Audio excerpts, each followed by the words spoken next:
Welcome back. All right, so today's redraft is from 1990. Now, of course, because it's 1990, there were 21 teams in the league. It's a much shorter redraft than other ones that I've done. But 1990 was a big draft. You had Owen Nolan, Peter Nedved, Keith Primo, Mike Ricci, Jaromir Jagr, and then some other people. And it really was the big five, right? And you end up seeing Yager taken later because there wasn't any guarantee he was going to come over to North America right away, which I thought was an odd reason to draft him later. Thought, gee, if he's going to be the best player, shouldn't you just draft him and be willing to wait? But that's not always how GMs work. So, in going through this redraft, there are some big names. There are some big names, and there are some big names that are early. So we'll go ahead and we'll start with, at number 1,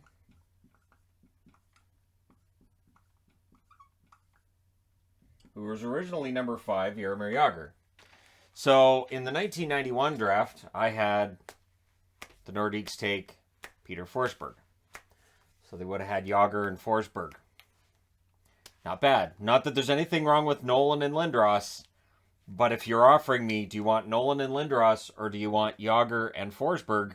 I'd say Jagr and Forsberg based on their entire careers and what they were able to do.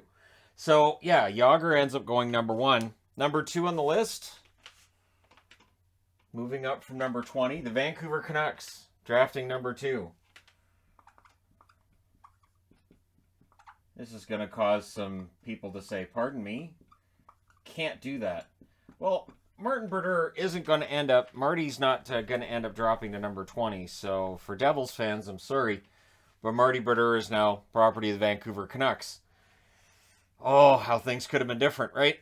Marty Brodeur would have been this stability in net for 20 years for the Canucks, but he ends up in New Jersey. Vancouver, of course, Kirk McLean in 94. Helps them get all the way to the Stanley Cup final where they lost against the Rangers. And then it was a bit of a wait for the goaltending to get stable after that. I would hate to think, though, that if the Canucks had drafted Brodeur, and just thinking through the history that occurred with Vancouver, Burke wouldn't have traded Brodeur, right? That's a whole other argument for a whole other time. All right, but Brodeur goes at number 2. Number 3, yep, moving up from number 19. So still first round. So this was a pretty loaded first round.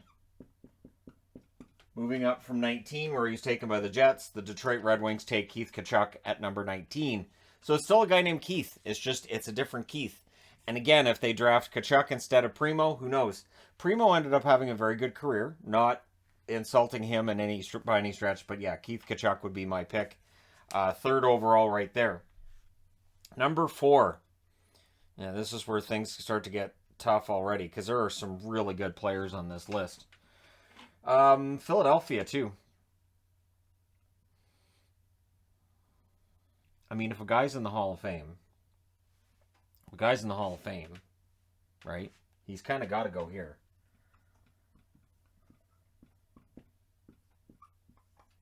And this is a not first-round draft pick originally. Sergei Zubov, who was taken 85th overall. Zubov goes at number 4.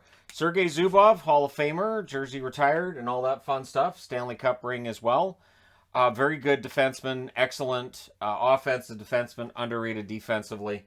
And yeah, so Zubov ends up going at 4, and he's the first one that really would have been considered completely off the board. At 5,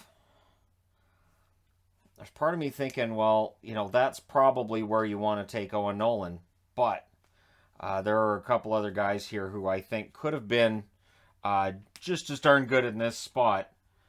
And yeah, I'm going to take, moving up from number 156.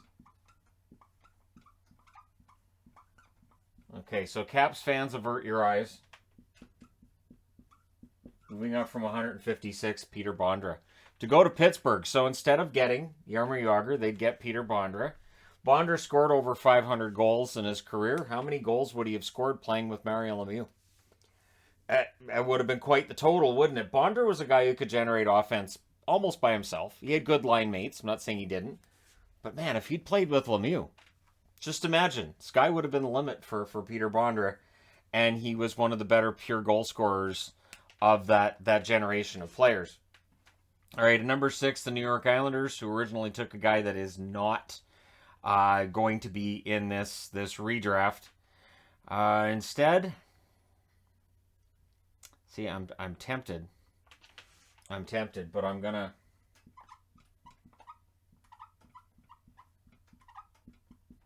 Owen Nolan drops from number 1 to number 6.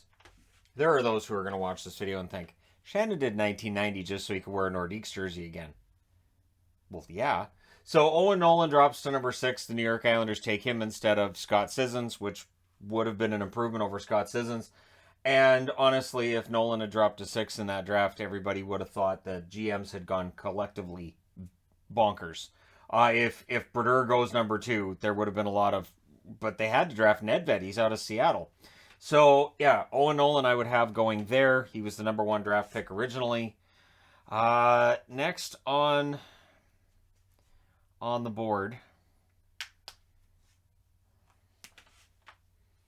to LA, number 7. They originally drafted Daryl Sador, who will end up on the board. But instead, do you want that big center? You know what? Nope. Non-first round draft pick from that year. Doug Weight, number 34. Number 34 is in, that was his original draft position, not his that's not the number he wore in his jersey. But yeah, Doug Weight moves up from 34 to 7 in the redraft. Not too shabby. Yeah, and Doug Weight, very good offensive player. Didn't last very long with the Rangers before he gets shipped out to Edmonton. I don't think the Rangers regretted that move, though. And yeah, so Weight ends up at number 7. Number 8, and you get into the longevity thing, and I think that's part of when I'm doing these redrafts where things get tough. But for the Minnesota North Stars, who originally drafted Darian Hatcher, and have Keith Primo slide from where he was originally drafted at number 3 to number 8. And I'll have Keith Primo taken by the North Stars. Boy, if you'd had Keith Primo as a number 2 center behind Modano, I mean, Nieuwendyk could have been number 3, I guess, but I mean, if they make the Nieuwendyk deal, if they'd had Keith Primo. But yeah, Primo, excellent forward. Didn't always generate a ton of points, but didn't really need to. His game, he was very physical. He was a big player. A lot of leadership qualities as well. Yeah, Primo ends up going at number 8 in my redraft. Number 9.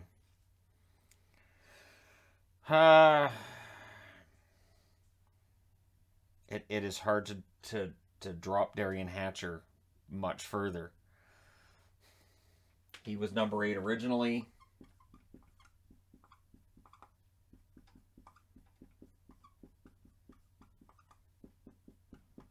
So, yes, Minnesota/Dallas fans would not be happy with the idea of Darian Hatcher ending up with the Caps. Caps, on the other hand, Kevin Hatcher and Darian Hatcher, both on their blue line, I think the answer to that would be, yeah, that works for us. So, yeah, Darian Hatcher, one of the best defensemen I ever saw in Minnesota. Between Tenorti and Hatcher and Hartsburg, honestly, and then Zubov later on, the Stars have had a good run when it comes to defensemen. Heiskanen being a good current example. So, number 9, Darian Hatcher. And I'm perfectly fine with that spot, although there are some other really good players who are going to be on this list here. Number 10.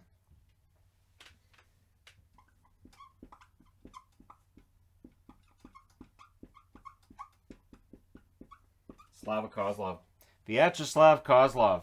He played forever, and he got better as he got older. Kozlov was a hard worker. Overlooked maybe a little bit in Detroit, but once he got to Atlanta, he showed he could be a primary guy when it came to the offense as well. And he was excellent. So he got better as he got older. Really good, solid, long career. I'm going to have Kozlov go at number 10 to the Toronto Maple Leafs. So, a little different than the way things turned out for Toronto originally, but I'll leave it at that. Number 11. Is this where I take that player? You know what? For Calgary,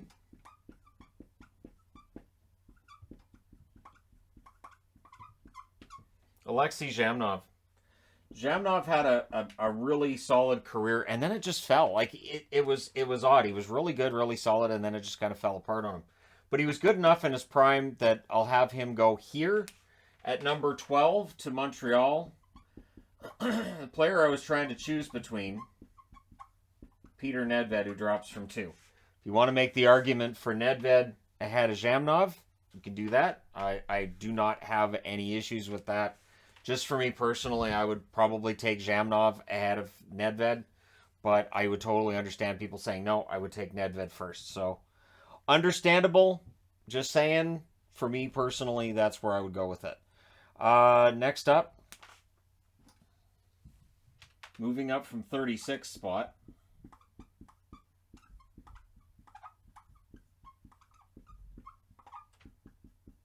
Jeff Sanderson.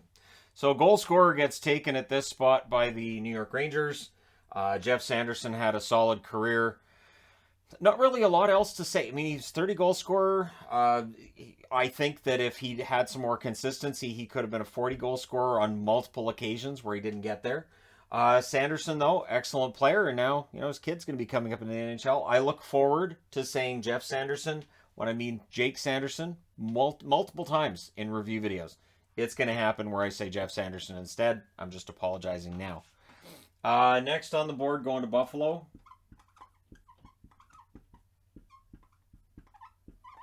Moving up from number 133. Here's 133, right? Yep, Robert Lang. Lang, good, solid career, long career. Again, another forward. This is a very forward-heavy draft at this point. It's been all forwards from 10 through to 14. And yeah, there's some other forwards that are gonna get taken here. Number 15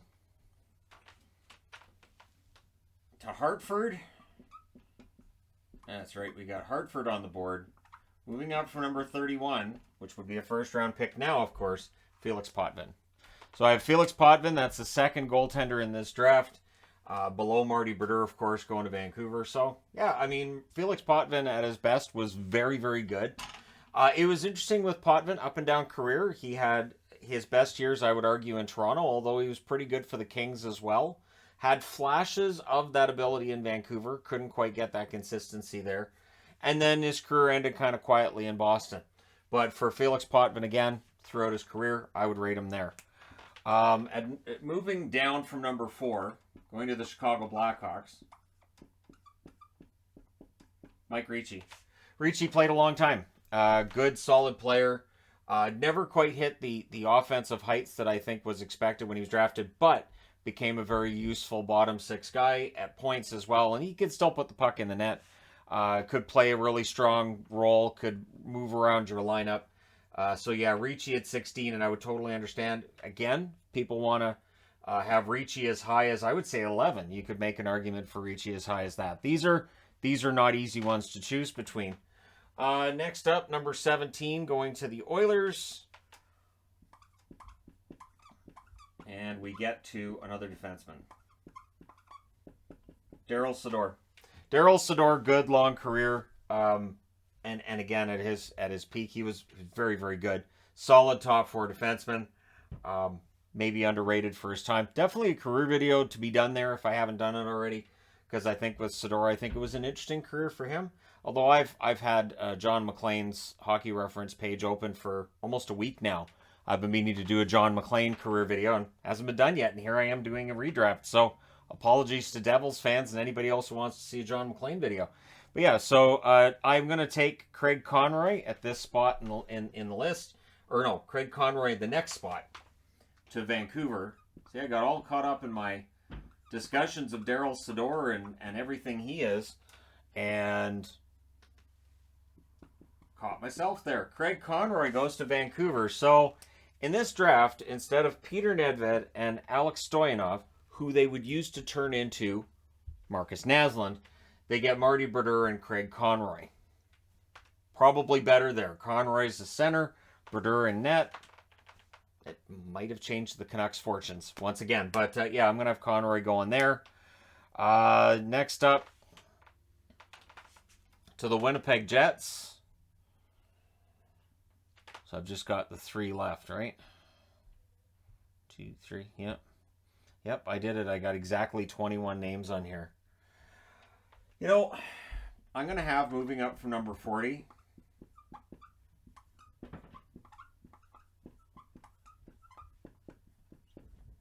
Mikhail Renberg. Renberg, the thing with Renberg is he was part of the Legion of Doom line with LeClaire and Lindros in Philly. He would have been seen as I don't want to say third wheel, but he would have been seen as third in terms of talent and third in terms of the offensive driving force. And there may be those who look at this list and say, hey, Renberg's numbers were goosed a bit with that time on Legion of Doom line. And yeah, I can kind of see that. But the other two players on this list, I would still have him ahead of. Going to New Jersey at number 20. Moving up. Now, here's the odd thing. He was originally drafted 53rd overall by the New Jersey Devils, Mike Dunham. So Mike Dunham still gets drafted by the New Jersey Devils. The difference is Mike Dunham ends up going to Nashville because Marty Berdeur's in front of him, and they know Berdeur's going to be their goaltender forever. So they let Dunham go. Dunham had a solid career in his own right, though. So who knows how things might have been different if he'd been able to get that starter's job in New Jersey. Obviously, Brodeur still would have been the better overall goaltender, but yeah, it would have been interesting. And at 21, still 21, taken 21 originally. So I guess this pick worked out perfectly, and it's the only one that stayed in the same spot, and that's Brian Smolinski. I liked Smolinski a lot. I did. I was glad when he was on a team I cheered for. I was upset when he was traded from that team or left that team. And he is one of those players I like to do career videos on because a lot of players get kind of forgotten from one generation into the next. So one thing I like to do with career videos is bring up guys that the generation following may not know, may not have any familiarity with, and Smolinski might be one of those players. But there you go. Redrafting the first round in 1990. And it's a stacked draft. It's a stacked draft. You've got Hall of Fame. Kachuk's in the Hall of Fame, right? Zubov, Hall of Fame. Bondra, people will argue he should be. Nolan, Waite, you could make an argument for as well. This whole top 7, pretty darn solid. Let me know your thoughts in the comment section below as always. Don't forget to hit like and subscribe if you're browsing your way through, you just happened upon this video. Thank you guys so much for watching, for all your support. I will talk to you again soon.